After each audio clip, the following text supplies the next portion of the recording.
ସାଙ୍ଗ ମାନେ good morning. ମୋ ତରଫରୁ ଆପଣ ମାନଙ୍କୁ ସମସ୍ତଙ୍କୁ ମୋର ନମସ୍କାର। ଜୟ ଜଗନ୍ନାଥ। କେମିତି ଅଛନ୍ତି ସମସ୍ତେ? ଆପଣ ସମସ୍ତେ ବହୁତ ଗୁଡ୍ ଅଛନ୍ତି ନା? ଏତେ ଜୋରେ ବର୍ଷା ଉଠେଇଛି ଦେଖନ୍ତୁ, ମାନେ ପୁରା କେତେ ଜୋର ଉଠେଇଛି। ତା ସହିତ ଖରା ବି ଏପଟ ସାଇଡ୍ ହଉଛି, ଏପଟ ସାଇଡ୍ ବର୍ଷା ହଉଛି। ଆକାଶ କେତେ ସାରା ବର୍ଷା ହେଇଛି, ବହୁତ ବଢିଆ ଲାଗୁଛି। ମତେ ବହୁତ ବର୍ଷା ପାଗ ବହୁତ ବଢିଆ ଲାଗେ। ଆପଣ ମାନଙ୍କୁ କାହାକୁ ବର୍ଷା ପାଗ ବହୁତ ଭଲ ଲାଗେ କହିବେ? ତ ଚାଲନ୍ତୁ, ଅପା ବରା ଛାଣିବା ପାଇଁ ପୁରା ରେଡି ହେଇକି ଅଛି। ତ ଚାଲନ୍ତୁ ଦେଖିବା ଅପା କେମିତି ବରା ଛାଣୁଛି। ମତେ ବହୁତ ବରା ଛାଣିବା ବହୁତ ବଢିଆ ଲାଗେ ଛାଣିବା ପାଇଁ। ଆଉ ଭାଇ ବି ଆସିବ, ଚାଲନ୍ତୁ ଦେଖଉଛି। ବର୍ତ୍ତମାନ ଆମର ବରା ଛାଣିବା ଷ୍ଟାର୍ଟ ହେଇଗଲା। ମାମା ଗ୍ୟାସ୍ ଅନ୍ କରିଦେଲା। ତ କରେଇଟା ବସେଇକି ଆମର ବରା ଛାଣିବା ଆରମ୍ଭ ହେଇଛି। କରେଇଟା ଟିକେ ଅଣଧେଡି ଅଛି, ଟିକେ ସାଇଜ୍ କରିଦିଅ। ହଁ, ଠିକ୍ ହେଇଗଲା।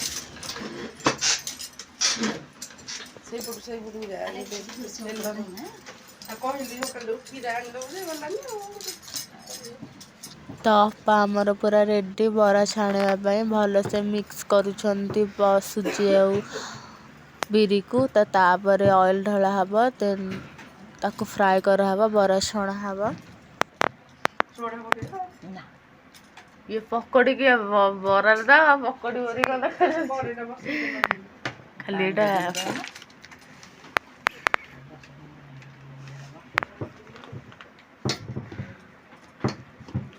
ଓହୋ ହେଇଯାଏ। ତ ମୋ ଭାଇ ବର୍ତ୍ତମାନ ପଳେଇ ଆସିଲା, ତ ଆସୁଛି। କଣ କହୁନୁ? କହୁଛି ସେଇଠି ଆସୁଛନ୍ତି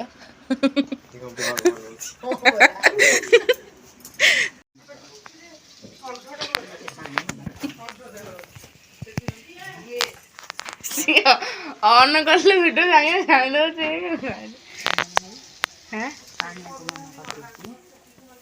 ଆଉ ସୁଜି ଆଉ ତାହେଲେ ସେଇଟା ଗ୍ରାଇଣ୍ଡିଙ୍ଗରେ ପକେଇଦେନା ହେଇଯିବ। ମତେ ଡାକିଥିଲା ମୁଁ ଗ୍ରାଇଣ୍ଡିଙ୍ଗ କରିଥାନ୍ତି।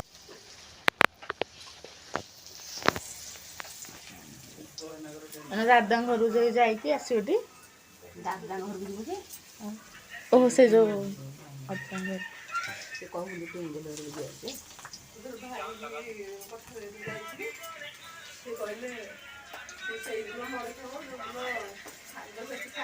ତମେ କଣ କରୁଛ ବା?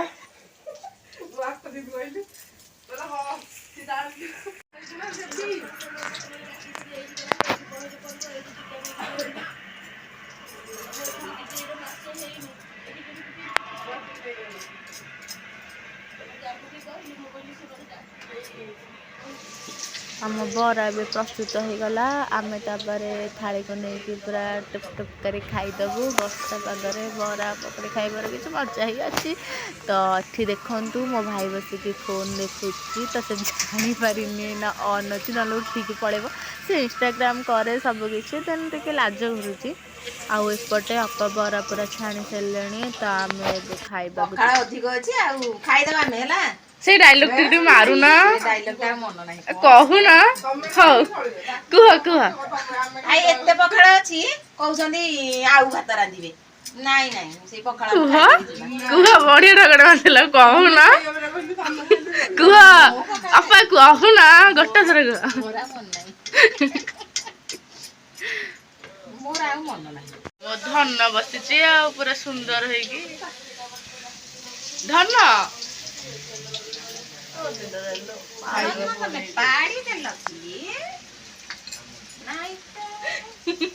ଆଉ ଖାଇ ସାରିକି ଯିବୁ ଟିକେ ଚିକେନ ଆଣିଦବୁ ସେଠୁ।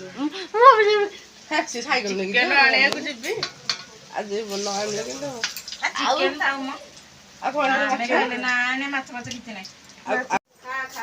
ସକାଳୁ ସକାଳୁ କିଏ ଆସିଲା? କେହି ତ ଆସିନାହାନ୍ତି। କିଏ ଆସିଲା? ହଁ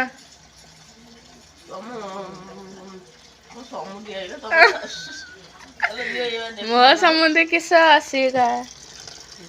ଝିଅର ଶ୍ୱଶୁର ହେଲେ ଜାଣିଥିଲେ କଣ?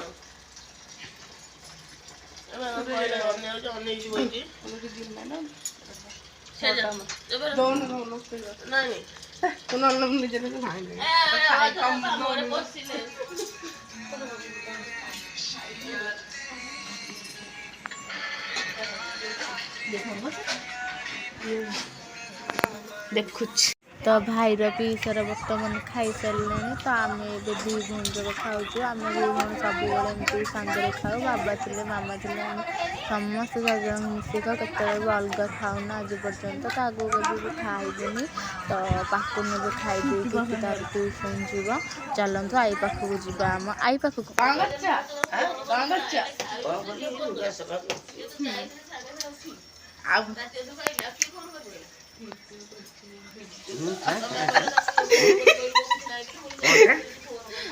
ମୁଁ ମୋ ସାଙ୍ଗମାନଙ୍କୁ ତମକୁ ଦେଖଉଛି ବା ଆଈକୁ ଲାଇନ୍ ମାରିବେ ବୋଲି। ଆଈ ତ ବୁଢୀ ହେଲାଣି ଆଉ କଣ ଅଛି ଆଈର ସାଙ୍ଗମାନଙ୍କୁ ଦେଖେଇବୁ। ସାଙ୍ଗମାନଙ୍କୁ ଟିକେ ଦେଖେଇ। ତ ଆଈ ଭାବିଲେ କି ମୁଁ ଭିଡ଼ିଓ କଲେ କଥା ହେଉଛି ସାଙ୍ଗମାନଙ୍କ ସହିତ, ସିଏ ଜାଣିନାହାନ୍ତି। ତ ମୁଁ କହିଲି ଠିକ୍ ଅଛି, ମୋ ସାଙ୍ଗମାନଙ୍କୁ ମୁଁ ତମକୁ ଦେଖେଇଦେବି କହିକି ପଳେଇ ଆସିଲି। ତ ମୋତେ ଏମିତି ଆଈମାନଙ୍କ ସହିତ ଅଜାମାନଙ୍କ ସହିତ ଲାଗିବାକୁ ବହୁତ ଭଲ ଲାଗେ। ସେମାନେ ବି ଏମିତି ଲାଗନ୍ତି। ତ ହସ ଖୁସିରେ ବହୁତ ଭଲ ଲାଗେ। ସେଇ 2-3 ମିନିଟ୍ ତାଙ୍କ ସହିତ ଯେଉଁ ଭଲ ମାନେ ମୁମେଣ୍ଟସ୍ ହୁଏ ନା, ସାରା ଜୀବନ ପୁରା ମନେ ରହେ। ତ ସବୁବେଳେ ମୁଁ ହସି କଥା ହୁଏ। ଏପଟେ ବର୍ତ୍ତମାନ ମୋ ଭାଇ ଆଉ ପିଇସା ବାପା ଗଲେ ପ୍ରଭୁଙ୍କୁ ଦର୍ଶନ କରିବେ। ତାଙ୍କ ପଛେ ପଛେ ମୁଁ କ୍ୟାମେରା ନେଇକି ଯାଉଛି। ତ ପ୍ରଭୁଙ୍କୁ ଦର୍ଶନ କରିକି ଆସିବେ। ସକାଳୁ ଉଠିକି ପୁରା ଜଗନ୍ନାଥଙ୍କ ଦର୍ଶନ ପାଇଁ ଯାଇଥିଲେ। ଦେନ୍ ବିଚ୍ ବୁଲିବା ପାଇଁ ବି ଯାଇଥିଲେ। ତ ଏବେ ପ୍ରଭୁଙ୍କ ପାଖକୁ ଯାଉଛନ୍ତି, ତାଙ୍କୁ ଦର୍ଶନ କରିବେ। ଯେମିତି ପୁରୀ ଆସିଛନ୍ତି ଆଉ କେମିତି ଦର୍ଶନ କରିବେ। ତ ଭାଇ ଭିଡ଼ିଓରେ ଆସିବାକୁ ଲାଜ କରୁଛି। ଭଉଣୀ ଭିଡ଼ିଓରେ ପୁଣି ଭାଇ ବି କେମିତି ଆସିବନି, ଏଇଟା କି କଥା। ବର୍ଷା ଜୋରେ ଆସିଲାଣି, ଟିକେ ଟିକେ।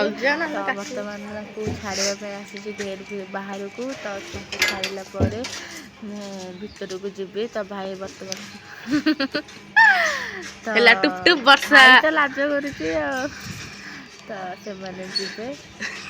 ଭାଇ କ'ଣ ଫୁସ୍ କହୁଛି, ସେ କହିଲା ଯେ ଦେଖ ମାମା କେମିତି ବର୍ଷା ଟାଟା କେମିତି ଭିଡ଼ିଓ କରୁଛି ମୋତେ, ମାନେ ମୁଁ ମନା କଲା ପରେ ବି। ତ ଟିକେ ଲାଜ କରୁଛି। ତାପରେ ଆଉ ସେ କିଛି କହିବନି।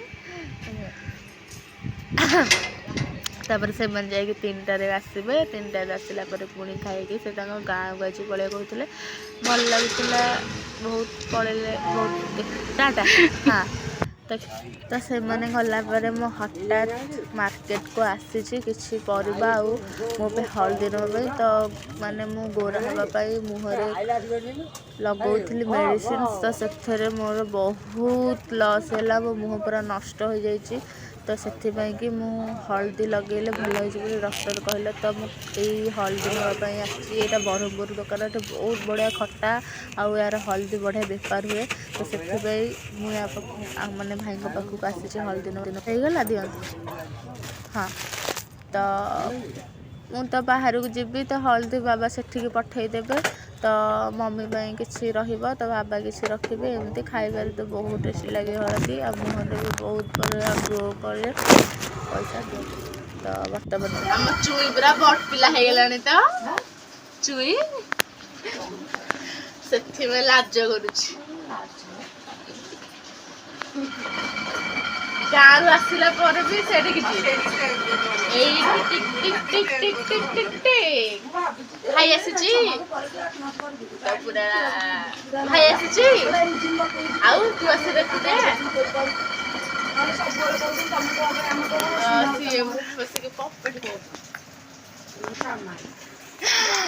ପୁରା ଷ୍ଟାଇଲରେ ଫଟୋ ଉଠଉଛୁ। ଏଇଠି ଲାଜ କରୁଛୁ।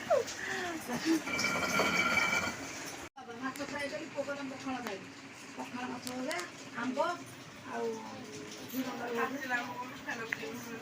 ଆଣିଥିଲୁ 180 ଟଙ୍କା କିଲୋ, 160 ଟଙ୍କା କିଲୋ।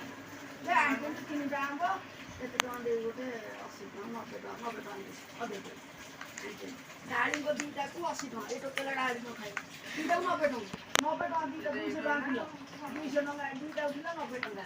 20 ଟଙ୍କା କିଲୋ ହେଇଛି। ଏଠୁ ଅଙ୍ଗୁର ଏଗୁଡ଼ା ସବୁ ଆଣିକି ଆଇଲେ। ଏ ଯେଉଁ ରାମନବମୀ ହଉଥିଲା। ଇଏ ତ କହିଲା ଆମର ଇଏ ତ ଖାଲି ଅର୍ଡ଼ର ଦେବାର ବ୍ୟସ୍ତ।